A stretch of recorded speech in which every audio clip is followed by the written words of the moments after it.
Hi there, welcome to this course on engineering dynamics.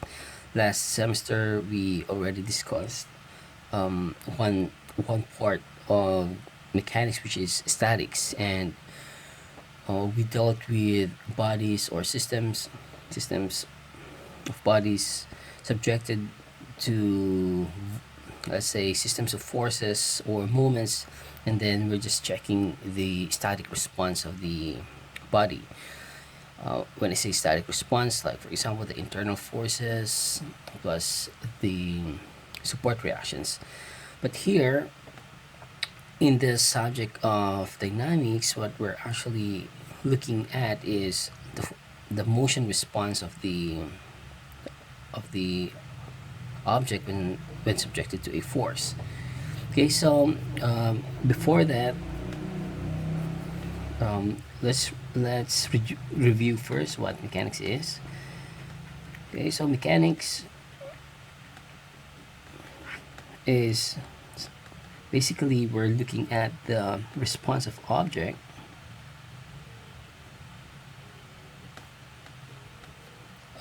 an object under the or subjected to forces.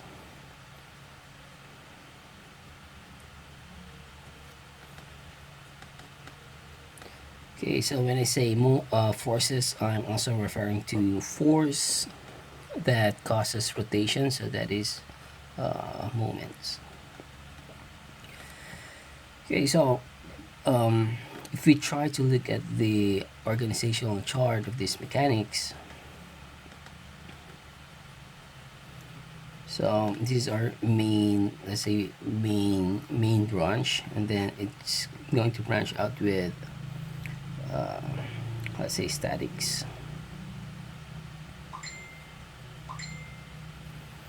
Then another one is dynamics.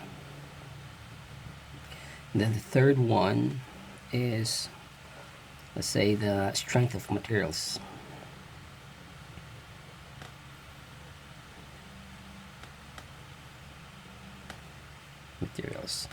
By the way, I have to classify that this mechanics I'm referring about, or that I've laid out here, is actually the solid mechanics. So we're just dealing with solid bodies. Okay, so here in statics, we're just dealing the static response. Okay, so what does it mean? So for example, recall that we've studied, like for example, a beam. So we have a beam, for example, and it has some supports over here. Let's say a simply supported beam. So it's a beam support and a roller support, and then we apply some loads over here. Okay, so our loads, because of these loads, then our beam, or let's say our body, is experiencing some internal forces. So this one is external, but then when you apply it, then it's going to develop internal forces inside, right? Okay, so that's redundant, internal plus inside.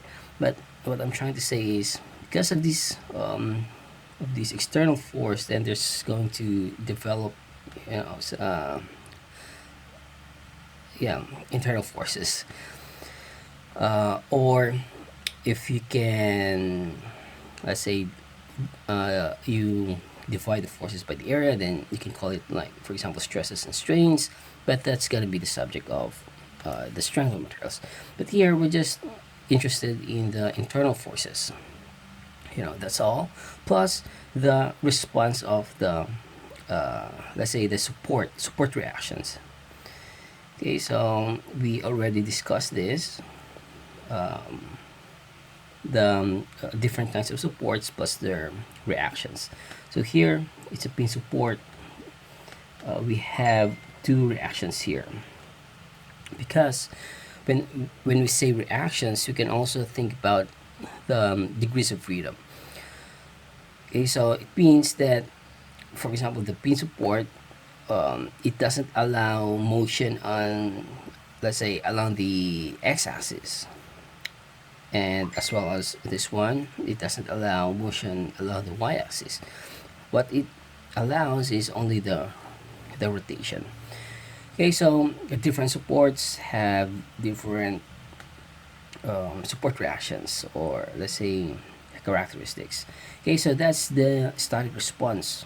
Of course, we also discuss the topics on, let's say, frictions, and also the area moment of inertia, and I think what else, like centroids, for example. But the main thing here is, we're just if we just think about it, about the force and the body's response, then we can call it static response. Okay, so here in dynamics, okay, so dynamics, actually what we're looking for is the motion response.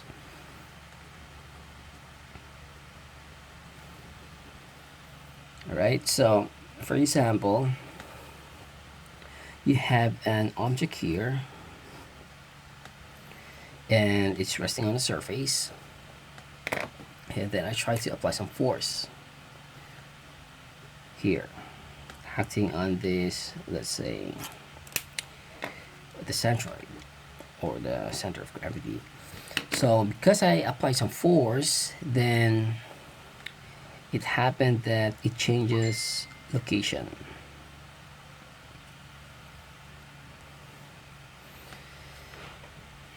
Okay, so we have a change of position here. Okay, so from point 1, let's say, it changes to, excuse me, to point 2. Okay, so we have change of position, so that's we can say that's motion. And another one is, it is also possible, like for example, our object is a little bit high. So for example, we'll try to put a block over here so that it will not so that this point will not translate. So we apply force here at the top. Okay, so if you apply force here, then what will happen? Then the tendency is actually to, let's say, something like this. Oops.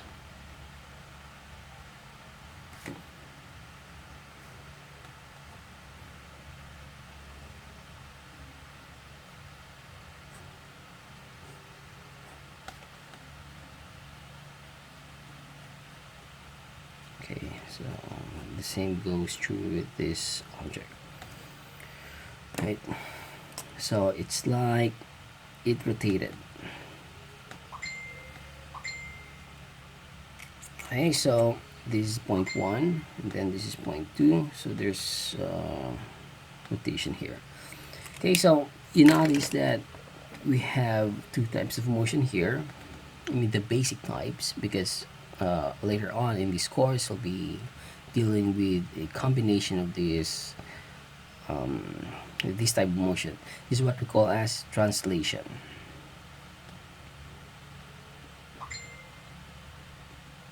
And then this is what we call as rotation.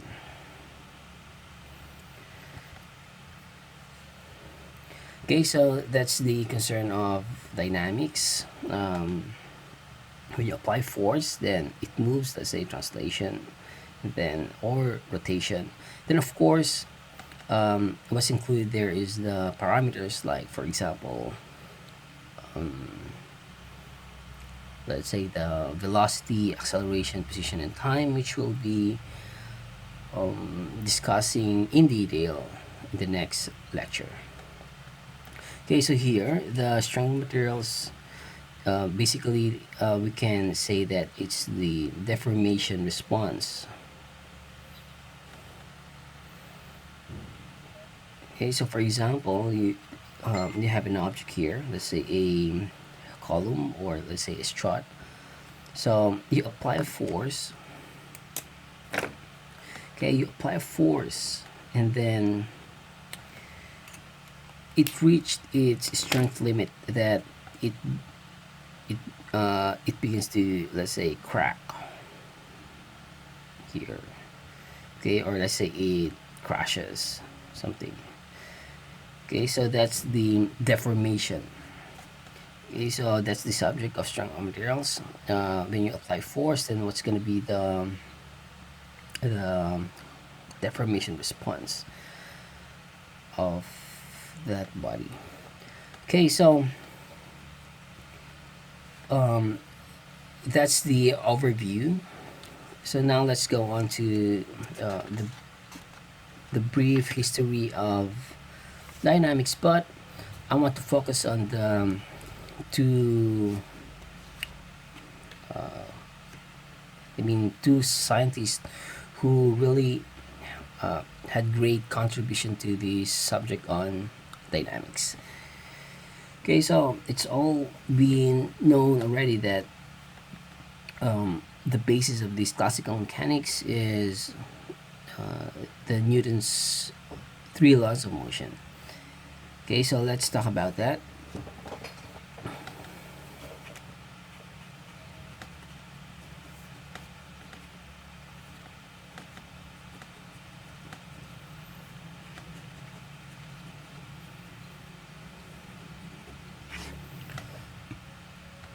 Okay, so first law, just say that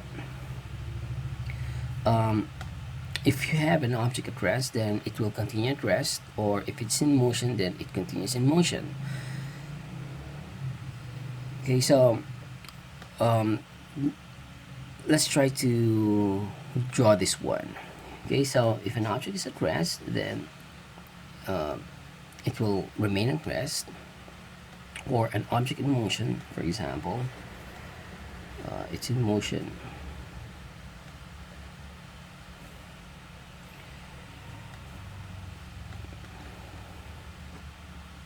Say it has some velocity, this one velocity 0. Let's put a hash line here, hash lines. Okay, so what it means that, for example, you have this weight here. So because of this weight, then you have this and other forces here. Now the point is, because of the balance forces here, then you don't have acceleration. That's just the main point. So meaning in the Newton's first law, acceleration is equal to 0 because of the forces acting on the system is balanced. Okay, so the same goes true. Okay, so this one, maybe you can put it like the third law, but let's put it this way. You have force applied here plus another force here opposite to this one, but you applied it like, let's say it's in balance, or let's say it's in equilibrium. So if you apply this one, then you apply this another force, the same magnitude but opposite direction, then where will this object go? So of course it will just stay at rest. Why? Because all the forces are in balance. So if it's in rest, then meaning that the acceleration is 0. Okay, so the same goes true with this body in motion. So if the forces are, let's say it has some force going here, so aside from the velocity, it has also some force going here, and plus, let's say there's a resistance forces. Okay, so let's assume for now that this resistance force is just the same as this one. So the state of motion of this object will just be the same. Okay, so how will that be? So for example, you have a free falling object. So a free falling object, so at a certain height. Okay, so at a certain height, let's say this is your height. So you drop this object at a certain height. So because of the weight, it has some forces here. Let's say it has some weight. But of course, if you consider, let's say that there's a resistance, let's say the drag force. Of course, there's a relationship of drag force and this weight. So sometimes it's they say that it's drag force. Oh no, not a relationship with the weight, but rather with the velocity. I'm sorry. So let's say the this proportionality constant times the velocity. Sometimes just raised to 1, or sometimes it's just this, in some literature they say b raised to to v squared.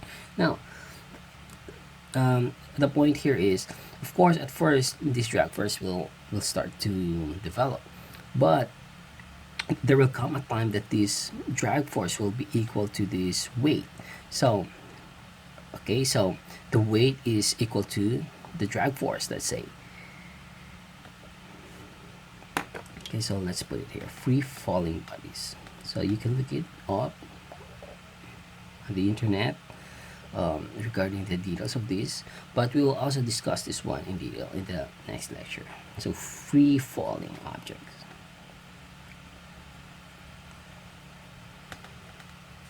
Okay, so okay, so there will come a time that this drag force will be equal to the weight. So it doesn't mean that when when that situation comes, then the object will. It doesn't mean that the object will stop in its free falling motion. Of course, it will. It will. Okay.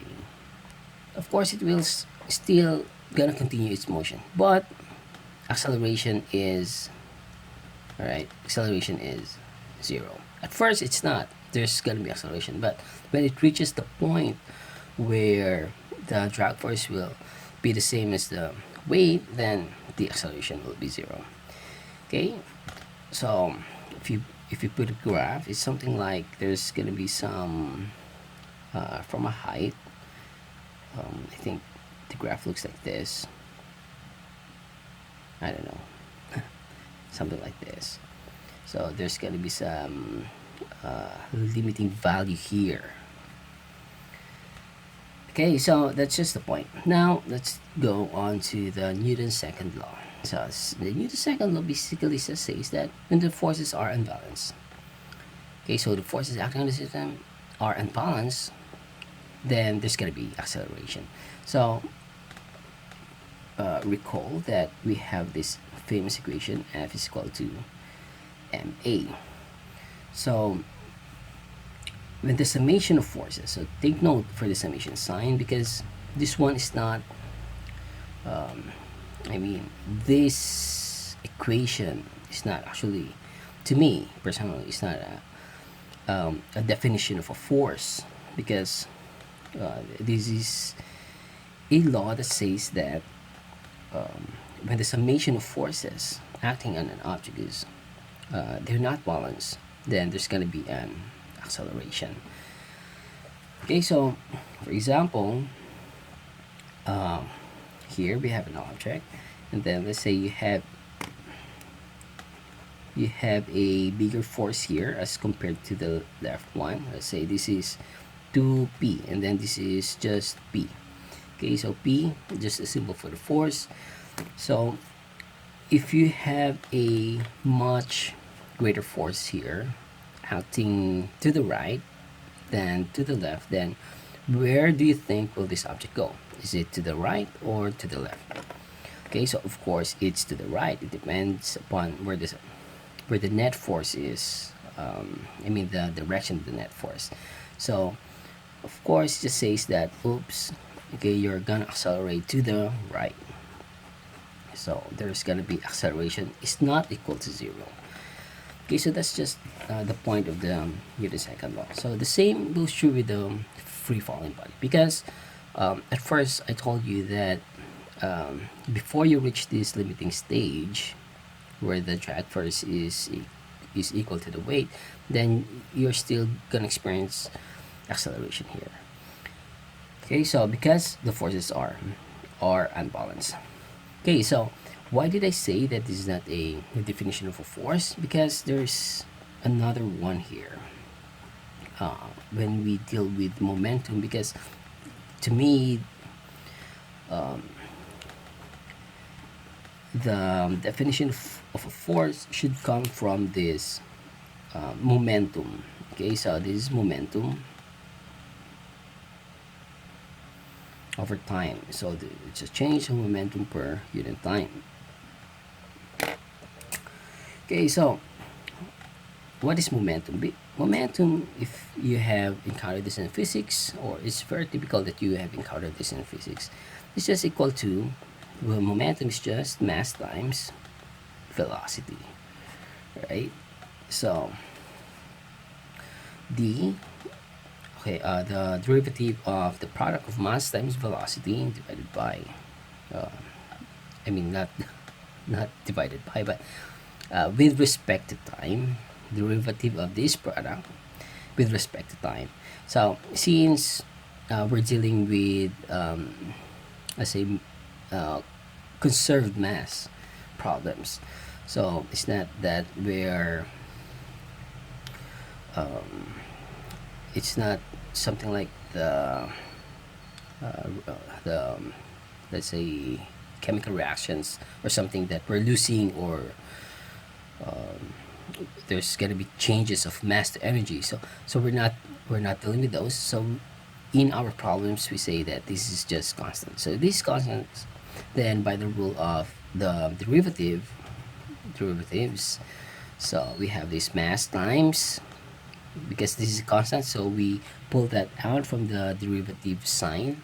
So mass times the uh, first derivative of velocity with respect to time. Okay, so what is this? So this one is actually the acceleration. Okay, so ma.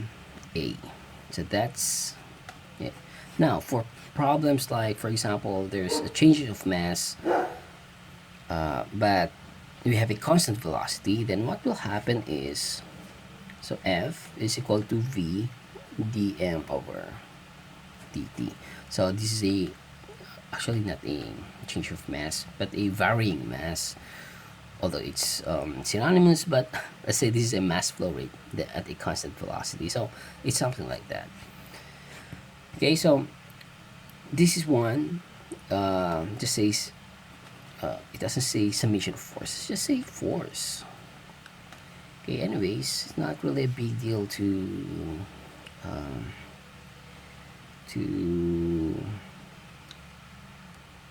to have a discourse on these topics. Anyways, let's move on now to the third law of Newton. So Newton's third law just says that in every action there is an equal but opposite reaction. So just uh, the same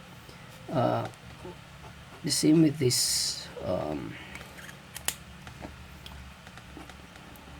figure. So we have a weight. So the object has a weight, and this weight is being transferred or being applied to the surface. So because of that, there's going to be an equal but opposite reactions. Okay, so again, although this is the same, it doesn't mean, or let's say it is independent of motion. Just like this one. The weight and then the drag force, if they're the same, doesn't mean that that there's gonna be no motion anymore. Okay, because this weight here is applied to. Okay, so this weight here is applied to the surface, while this reaction is applied to the weight. So they're different things. Okay, anyways, let's go on now to the Euler's equations of motion. Okay, Euler's. So this one is not commonly Euler's equation for motion.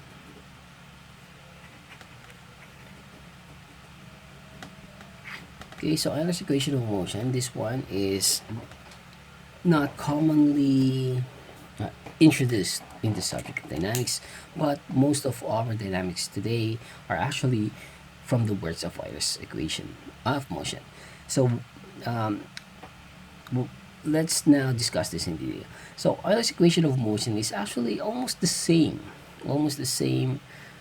um, or maybe not the same, but let's just say it built its foundation from the Newton's laws of motion. So, okay, so we have discussed that the motion can be in translation, or it can also be in rotation, right? So translation and rotation. So here actually the Newton's laws of motions are actually just deals with the translation. It doesn't say anything about the rotation of, let's say, the body size itself. So for example, this one, so we have this body here. So in Newton's three laws of motion, just say that this body translated here, right? Oops, sorry. So this one, sorry. So it translated, but it doesn't consider the fact that there's some rotations going on as it translates. So we can also say that this Euler's equation of motion is like an extension of the Newton's three laws of motion. Okay, so the same equation goes through with this. You just say that force is equal to ma, right? But because Euler is also a mathematician, so he designated the axes, the three axes. So we have, okay, so recall, like for example, we have this object here. Okay, let's say a 3D object. So if this is our, let's say, x. Okay, so we have axis. Okay, so let's say this is x, this is y, this is z. So if you have force along, let's say, along the axis, so if you have a force along the axis, then the translation will be on along the z direction only. So if you have force in y, so the translation in y. If you have in x, then the translation is in x. Okay, so here Euler actually um, designated the equations, like for example, if it's in x, then summation forces at x is equal to mass times acceleration at x. So the same goes true with this. So mass times acceleration at y, forces at y is equal to mass times acceleration at y. Then forces at z is equal to mass times acceleration at z. Alright, so here he included another set of equations, because what about the rotation of the object, right? So for example, this one, as I've said, so if we try to consider the rotation of this one as it translated from this point to this point, so you need to have another set of equations. So here Euler introduced another set of equation, that is summation of moments, let's say at x, of course, is equal to I times the angular acceleration at x. Okay, so the same goes true with the other axis. So summation of moment at y is equal to I times angular acceleration at y. This z is equal to I times the angular acceleration at z. Okay, so we can see now the similarity of the two equations. So this is a linear, or translational acceleration, whereas this one is an angular translation. And then if this, okay, let's say translation. Okay, so this is a force that causes translation. This one is a force causing rotation, and we have a term there as moments. Okay, so if this is mass, this must be something like maybe the same as mass, but kind of different. Okay, so that's funny because it's the same, but it's not really the same. The same goes through with there, right? This is force. This is a force that, but it's not really just this force. It's a force that causes rotation. So we call it moments. So this one is translation. This one is angular. So the rotation of these objects. So, and now let's introduce this. This is what we call as the mass moment of inertia. So it's something like how your mass is distributed. Something like how your mass is distributed. Okay, so for example, you have a donut here. So if you have a donut, then let's say you have a, okay, let's just put, okay, let's say we have a 1 kilogram here. The entire shaded area here, let's say that's the mass, let's say 1 kilogram. But also you have another object like this one, 1 kilogram. Okay, of course the distribution of mass for the donut is different from just a sphere. Okay, so we're gonna learn this mass moment of inertia in the topic of rigid bodies. So that's the overview of the let's say the main principles of this dynamics course. Okay, so what else? Okay, so before we end this video, then just to add up, this mass moment of inertia can be found in tables, or you can also solve it just like the same as the area moment of inertia. All right, so in the next video, we're gonna go on to the topic of vector value functions, or what else? Or maybe let's also discuss the difference between a mass point, or let's say the particle, and a rigid body. Okay, so see you in the next video.